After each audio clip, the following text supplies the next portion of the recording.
उज्जैन में विश्व प्रसिद्ध बाबा महाकाल की नगरिया उज्जैनी में मोक्षदायिनी मां शिप्रा के तट राम घाट पर देश विदेश के लोग लगातार पिंडदान व अन्य क्रियाक्रम के लिए पहुंचते रहते हैं। खास बात यह है कि भगवान श्री राम ने भी अपने पिता का तर्पण यहीं किया था। तर्पण करने के पश्चात जब वह उज्जैन से गए तब वहां एक राम सीढ़ी से होते हुए गए थे, जिसका नाम राम सीढ़ी रखा गया। यहाँ पर राम घाट से धर्मराज मंदिर के सामने स्थित है। यहाँ पर भगवान राम, लक्ष्मण और जानकी ने अपने पिता दशरथ का पिंडदान करने के लिए वह गए हुए थे।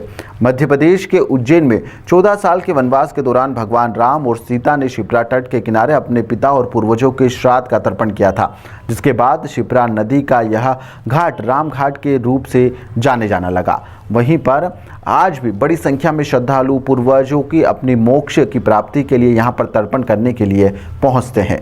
मोक्षदायिनी और उत्तरवाहिनी शिप्रा नदी के तट पर श्राद्ध पक्ष ही नहीं बल्कि आम दिनों में भी हजारों की संख्या में श्रद्धालु तर्पण एवं कर्मकांड के लिए आते हैं। पंडित राजेश जोशी के मुताबिक शिप्रा नदी को भगवान महाकाल की गंगा के रूप में जाना जाता है। ऐसी मान्यता है कि भगवान शिव की तर्जनी उंगली से यह प्रकट हुई है। वहीं पर पंडितों के मुताबिक भगवान श्री राम ने अपने पिता दशरथ और माता कौशल्या का यहाँ पर तर्पण किया था।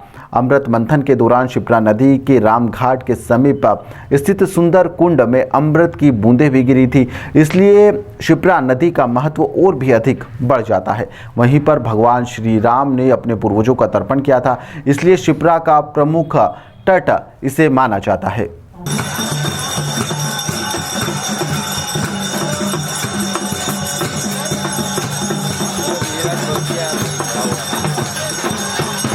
प्रणाम करो। ओम कुलदेवाय नमः। कुल माता को प्रणाम करिए। आपके इष्ट भगवान को प्रणाम करिए। कुलदेवताभ्यो नमः।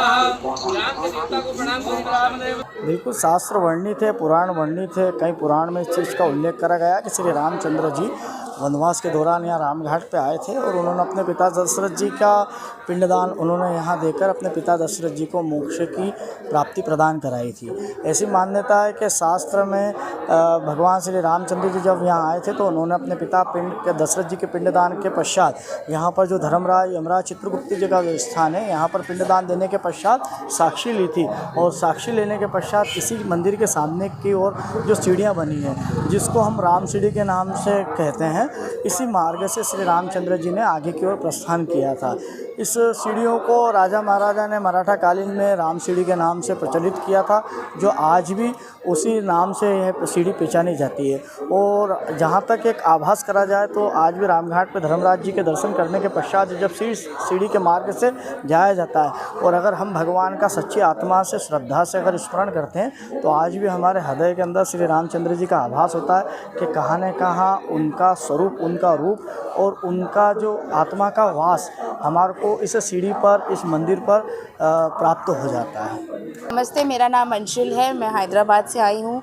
मैंने सुना था कि श्री राम जी हम अपने पिताजी दशरथ जी का पिंडदान जब वो 14 साल के वनवास पे निकले थे तो उन्होंने अपने पिताजी का पिंडदान इसी राम घाट पर किया था, चित्रगुप्त जी के सामने किया था।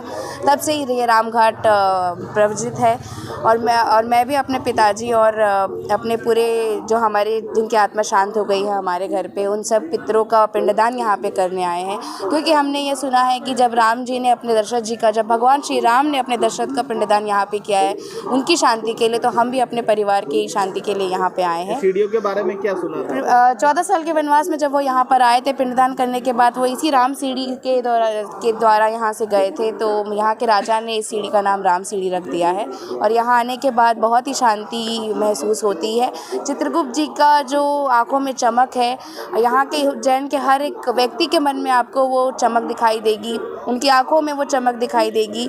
और इस राम घाट की जो शाम को आरती होती है, शिप्रा आरती, वो इतनी सुंदर होती है कि आपको मन में शांति मिल जाएगी। आपके मन में श्रद्धा होनी चाहिए और जगह आपके पास है। भगवान राम का भव्य मंदिर बना है, जी होने वाला है। जी, मैंने सुना हमारे नरेंद्र मोदी जी ने जो ये बेड़ा उठाया है भगवान श्री राम को लाने का, और वो लेकर आए हैं और उस मंदिर की सुंदरता बहुत ज़्यादा है।